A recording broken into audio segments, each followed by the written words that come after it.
Estamos de volta com mais um programa Encontro com Divaldo Franco pela tvc.com. Há poucos dias, a Mansão do Caminho em Salvador celebrou o seu aniversário de fundação. E pela tela da memória, passaram-me 58 anos de realizações edificantes em nome do bem. A Mansão do Caminho é uma obra sui generis, porque ela veio do mundo espiritual à Terra.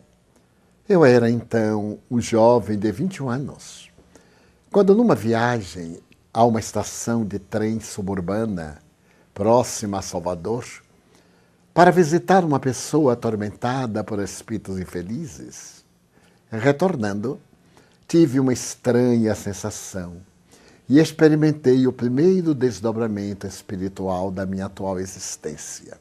Vi-me numa área arborizada, com muitas casas edificadas, uma grama verde inolvidável, e a regular distância um senhor, já avançado em anos, cercado por muitas crianças. Aproximei-me do grupo e fui tomado de uma grande surpresa.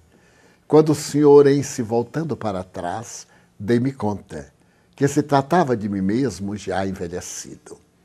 Ante o espanto que tomou conta de mim, escutei uma voz externa que dizia: isto é o que farás da tua atual existência. Serás educador. Educarás almas para Jesus. A emoção foi tão grande que eu despertei. E porque viajava comigo Nilson de Souza Pereira, cuja familiar doente nós havíamos assistido, contei-lhe, e ele foi tomado de um espanto peculiar, porque perceberam o meu sono e uma palidez mortal na minha face. Logo depois, eu narraria essa experiência onírica e mediúnica ao pequeno grupo de amigos que trabalhavam conosco no Centro Espírita Caminho da Redenção, fundado 2 anos antes. Eles acharam interessantíssimo. E mais tarde, em uma reunião mediúnica presidida pelo jornalista Sr. Abel Mendonça, manifestou-se uma entidade amiga, fazendo uma abordagem a respeito da educação, a educação infantil. Quando eu voltei à lucidez, Abel Mendonça estava entusiasmado. E logo a seguir, os amigos reunimos-nos e deliberamos que iríamos criar uma instituição para educar crianças. E logo nos veio à mente fazer uma instituição modesta, à semelhança da Casa do Caminho, erguida por Simão Pedro na estrada de Jopé, aquela que liga Jerusalém ao Porto de Mar. Passaram-se alguns meses e a ideia foi crescendo. Na época eram permitidas tômbolas e nós fizemos de um automóvel Mercury em 1949. O resultado foi espantoso, porque nos deu recursos para adquirirmos uma casa em 3 pisos, que ficava à Rua Barão de Cotegipe, número 124, aqui em Salvador, e era conhecida como a Mansão dos Silvas. Porque a família Silva, muito tradicional, havia erguido essa mansão no século anterior. Uma casa maravilhosa com piso de mármore de Carrara, com madeiras de Riga, na Europa, escadas todas trabalhadas em jacarandá e feita com todo o requinte daquela época de glória da família. A família experimentou vários reveses e uma falência culminou a história da opulência, razão pela qual nós adquirimos a casa numa asta pública que teve lugar no Fórum Rui Barbosa.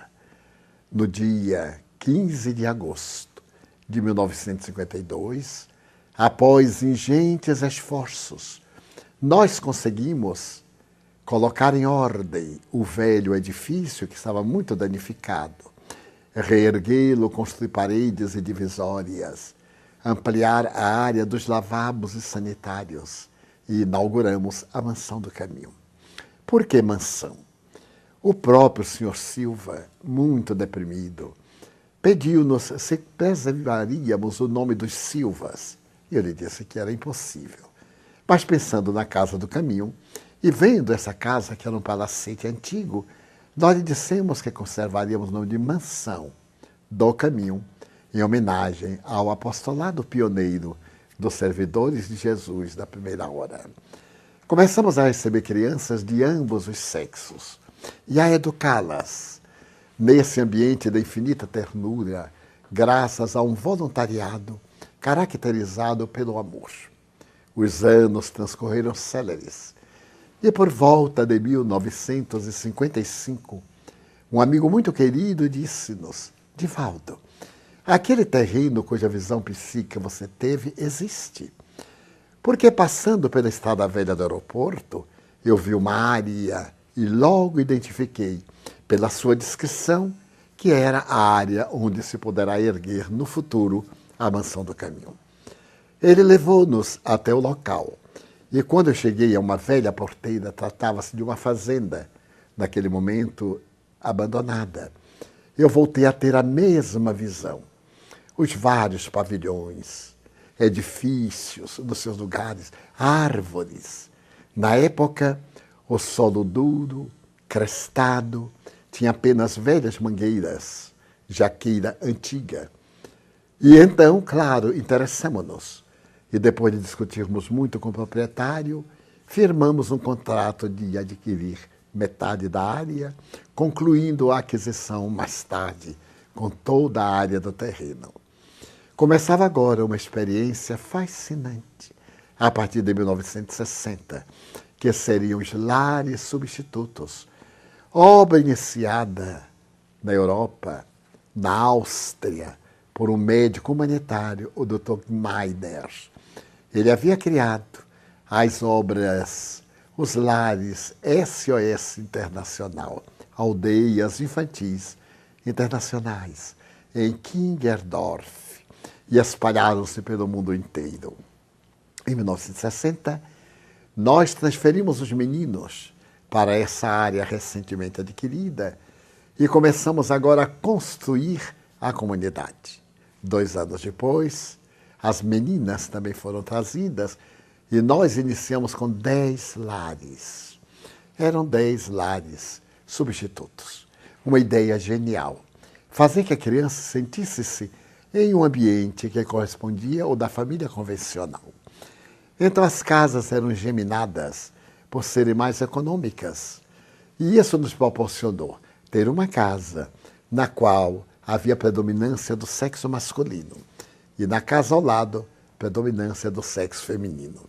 Para evitar numerar ou gerar qualquer situação que pudesse criar embaraços, os lares onde havia predominância de meninas, nós dávamos o nome de flores, o lar das rosas, o lar dos cravos.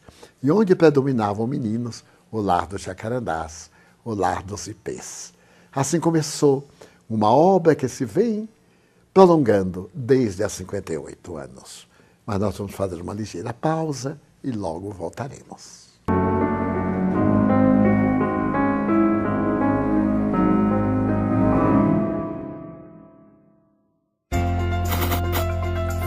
Sua casa espírita ainda não tem os DVDs produzidos pela TVC? Então, o que você está esperando? Ligue agora mesmo e faça já o seu pedido. São mais de 60 títulos entre palestras, videoaulas, documentários e programas de TV. Aproveite a possibilidade de estudar a doutrina espírita também pelo audiovisual. As livrarias dos centros espíritas, claro, recebem desconto especial. Peça agora os DVDs e aumente a possibilidade de conteúdo na livraria do seu centro.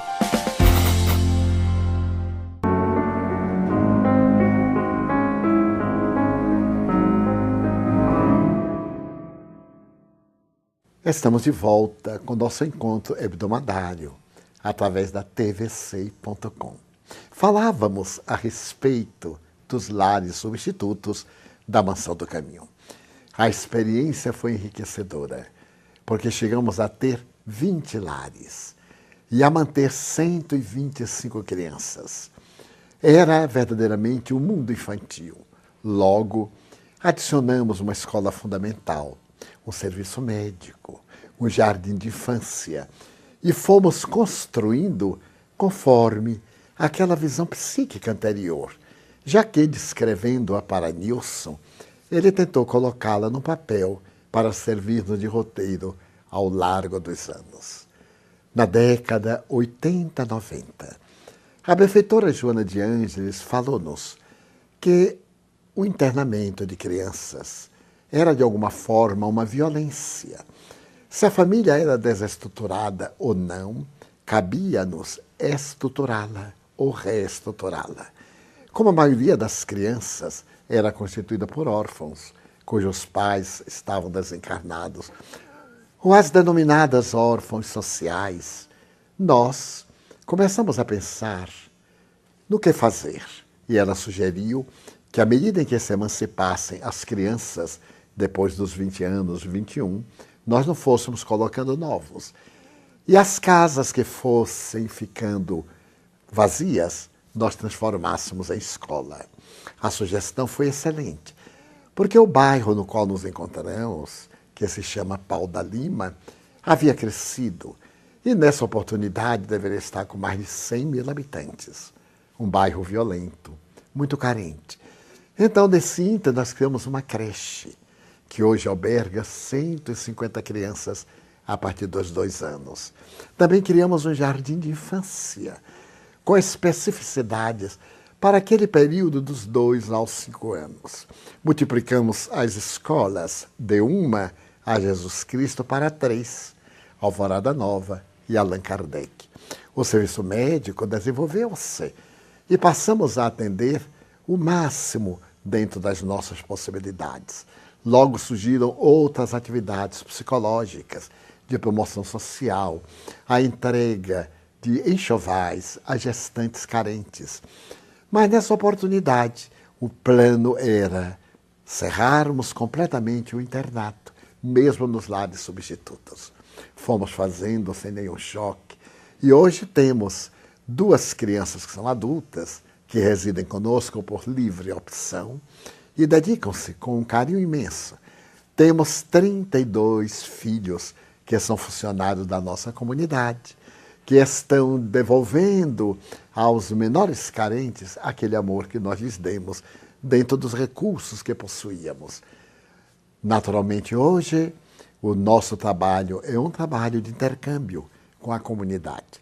Nós temos ao todo 3.090 crianças, entre aqueles que estão nas escolas fundamental, primeiro grau, no jardim de infância, que passa a ser denominado como sendo a escola de alfabetização, na creche. E ao lado disso, na evangelização. A evangelização infanto-juvenil tem um caráter de muita seriedade. E aos domingos nós atendemos aos filhos dos nossos frequentadores, desde os pequeninos do jardim de infância até aos adolescentes que participam do movimento juvenil. E estamos concluindo uma casa de parto natural, que se chamará Clínica da Mulher.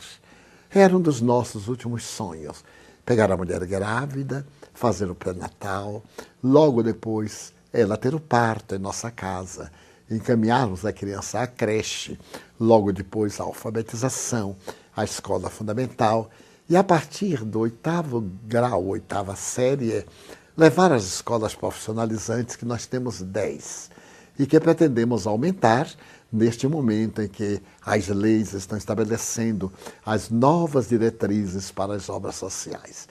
Então, passados 58 anos, olhamos para trás e vemos a misericórdia divina que jamais nos desamparou. Éramos tão inexperientes, mas contávamos com a sabedoria da benfeitora Joana de Ângeles, que em todos os momentos, em todos os passos, conduziu-nos com sabedoria, com silêncios profundos e com lições preciosas e enriquecedoras. Hoje eu me sinto muito feliz porque já tenho bisnetos caminhando para tetranetos. É tão curioso como nós envelhecemos sem nos darmos conta. Certo dia, um dos meus filhos, adotivos, por suposto, chegou carregando uma criança de meses.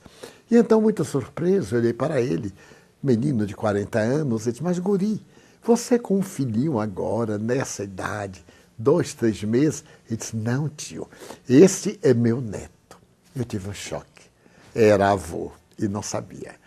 Agora, me ufano de ter mais de 200 netos, mais de 15 bisnetos, e alguns deles já estão entre 10 e 15 anos. Em breve também terei tetranetos. Mas a grande vitória foi podermos atender nesse ínterim a 25 mil crianças aproximadamente, que hoje são adultos, a maioria dos quais reside aqui mesmo no bairro e nos dá uma grande cobertura afetiva.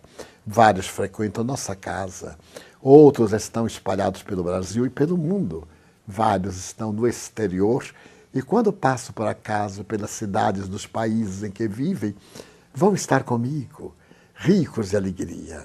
As bênçãos de Deus são incomparavelmente misericordiosas e nós nunca podemos aquilatar, conforme seria necessário dentro do prisma da razão. Estava em Paris, oportunamente, proferindo uma conferência, quando entrou uma jovem afrodescendente, belíssima, muito bem vestida, e ficou no auditório. Quando terminei, ela se aproximou de mim com muita elegância e, falando o português mais claro possível, ela me pediu a benção. Benção, tio Divaldo, porque aqui no Nordeste ainda nós temos este hábito que vai desaparecendo. E eu lhe disse que Deus te abençoe, minha filha. O senhor não me está conhecendo? Eu disse, não, realmente não estou, pois eu sou aluna da Escola Jesus Cristo. Eu morava num bairro muito pobre, o bairro da Liberdade. E então minha mãe me levou à Escola Jesus Cristo não para eu estudar, para eu me alimentar. Porque nós damos a primeira alimentação, damos a merenda e damos uma alimentação antes da saída.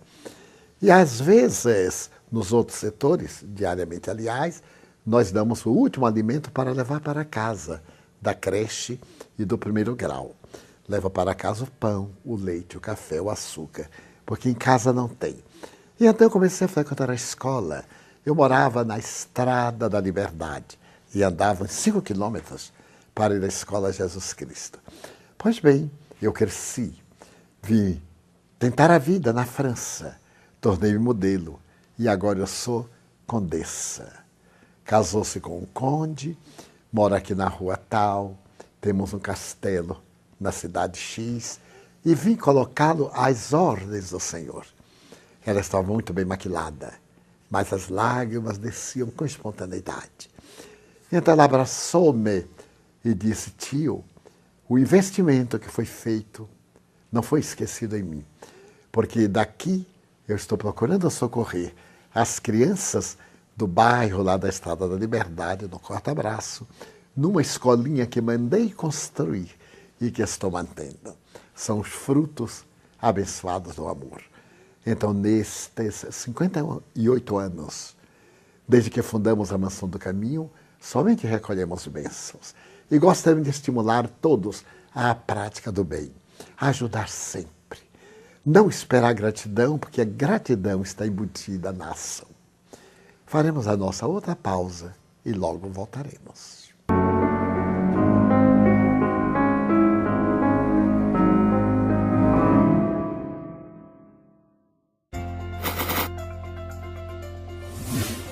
Você é empresário e quer divulgar a marca de sua empresa e de seus clientes? Agora você tem uma maneira fácil de anunciar seus produtos e serviços na TV SEI, a TV Espírita. Quer saber como? Anuncie sua empresa junto a uma marca que agregue valores e credibilidade. A TV SEI já atinge mais de 60 mil pessoas via internet. E agora está 24 horas no ar via satélite para todo o Brasil e já expande seu sinal para operadoras de TV a cabo de todo o país. Além de atingir um público altamente qualificado, você contribui para a expansão dos projetos da TV SEI. Entre em contato conosco, acesse o nosso site www.tvsei.com.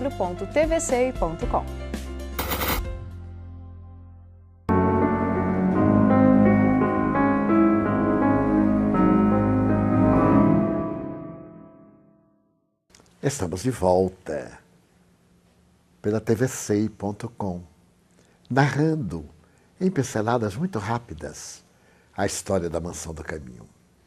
Nada melhor do que o bem fazer. Porque o bem que fazemos nos faz bem. Feliz é aquele que, ao nascer do dia, tem a meta sublime de ajudar, ajudando-se, esparzindo luz. Quem conduz uma candeia à cabeça projeta a sombra no chão, apesar da claridade. Mas quem conduz uma lâmpada no coração, ela exterioriza a luminosidade em todos os sentidos, porque é a lâmpada do amor inefável de Jesus. Essa tem sido a proposta da Mansão do Caminho. Faz muitos anos, eu li a história de uma mulher notável, Mary Jane McLeod Bethany, uma afrodescendente americana que educou aproximadamente 10 milhões de irmãos seus, aos quais era vedada a educação nos Estados Unidos no tempo da discriminação racial.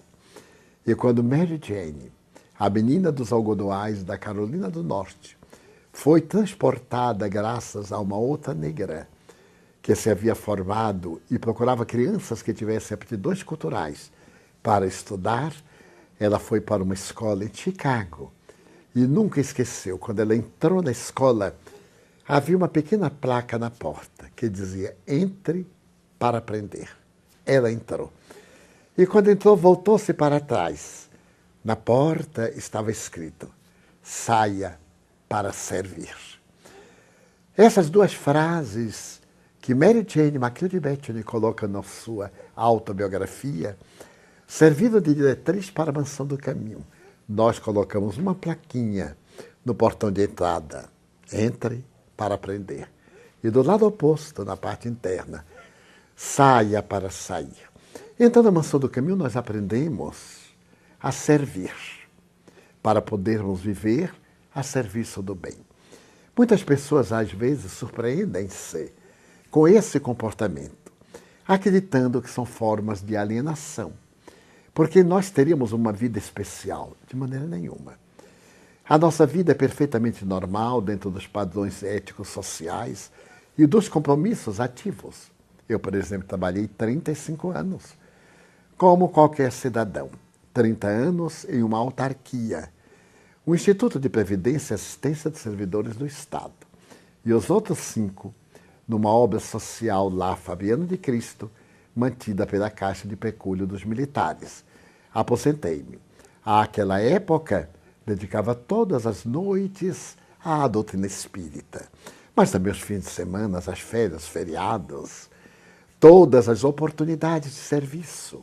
Ao aposentar-me, tempo integral, sem alienar-me da sociedade. Quando alguém pensa que o serviço vai exigir que as criaturas sejamos especiais, está totalmente equivocada, porque aquele que se afasta do mundo é fuga, não é para servir a Deus, é para evitar os enfrentamentos da nossa sociedade, na qual nós nos encontramos mergulhados. Então, a obra do bem está necessitando do carinho de todos nós, diariamente. Sem nenhum exagero, aparecem-me pessoas dizendo que querem fundar obras. E eu lhe perguntei qual é a sua experiência. Ah, nenhuma. Eu digo, então não funde. Participe de uma obra, ajude-a. Há muitas obras quase fechando as portas, por falta de colaboradores. Evite que feche portas. Você abre mais uma que vai fechar as portas dentro de alguns anos. E se por acaso você adquirir uma boa experiência e dispuser de meios para multiplicar, sim, só então. Pense em edificar mais uma obra. Vá colaborar com aqueles que estamos no campo de batalha. Muitas instituições estão necessitando de voluntários. Nesse sentido, o Brasil é um dos países que apresenta maior índice de voluntários no mundo, nas obras sociais, nas obras do bem, da dignificação humana. A Mansão do Caminho é, portanto, um laboratório. No momento, nós temos 300 voluntários registrados. É claro que eles todos não vêm, mas um grande número está sempre presente. Nós temos 243 funcionários para atender os vários setores, alguns funcionários essenciais que os voluntários não podem substituir, exceto se pudessem transferir-se para ter a sua residência na Mansão do Caminho, para exercer as funções mais pesadas de cozinheiros, de administradores, de cuidadores da comunidade, que exigem a presença 24 horas. Mas, às vezes, alguns vêm uma vez por mês e o seu contributo é valiosíssimo. Outros vêm diariamente. Temos colaboradores que chegam às 7 da manhã e ficam até às 17 horas. Outros vêm no turno. Outros mais vêm em turno diferente. Mas é graças a essa solidariedade que nós construímos a família Caminho da Redenção. A família da solidariedade. Hoje a nossa instituição tem 52 prédios, uns maiores, outros menores, e atende uma média de 5.000 pessoas diariamente. O nosso ambulatório médico, os nossos serviços espíritas, porque nós temos um plantão de atendimento socorrista, atendendo uma sugestão da benfeitora Joana de Ângeles. Se nós temos ambulatórios que trabalham 24 horas para atender o problema da saúde orgânica, não seria ideal que tivéssemos um ambulatório do espírito 24 horas? Porque o transtorno psicótico, o transtorno neurótico, o transtorno depressivo ou de outra natureza, as obsessões, não têm hora marcada e rompem. Ideal seria que nós tivéssemos lugar para recorrer a qualquer instante. Felizmente, durante as horas a partir das 8 da manhã até as 17, nossa casa está de braços abertos, com um bom plantel de atendentes, passistas, pessoas dedicadas à edificação e também aceitando a oportunidade do indivíduo auto-recuperar-se por meio da terapia do trabalho. A mais eficiente terapêutica, a praxiterapia, para recuperar a saúde emocional, a saúde mental e aprender ao serviço do bem a amar. A Mansão do Caminho é, portanto, um exemplo, porque durante esses passados 58 anos nunca tivemos o caso de estupro e nós trabalhamos com crianças em risco social. Nunca houve um caso de drogadição. Todas as nossas construções estão limpas, não há vidros quebrados, não existem quaisquer marcas de agressividade, de violência, de grafites. Está aberta a visitação pública. Qualquer pessoa pode vir durante os dias úteis da semana, de 9 às 11, de 14 às 17 horas, e nós temos um grupo simpático de atendentes para poder apresentar a nossa experiência e estimular os corações à prática do bem. Vale a pena trabalhar com Jesus, porque Jesus ainda é o caminho para a verdade e para a vida. E aquele que se lhe entrega nunca se equivoca. Mesmo morrendo, este viverá. Nós agora vamos cuidar de deixar uma mensagem de alegria. Seja você quem ama. Não é importante que o amem, que o gratifiquem, mas é muito importante que você ame gratificando-se e agradecendo a Deus a oportunidade feliz de estar reencarnado. Até o nosso próximo encontro, neste mesmo dia, neste mesmo horário, através da tvsei.com.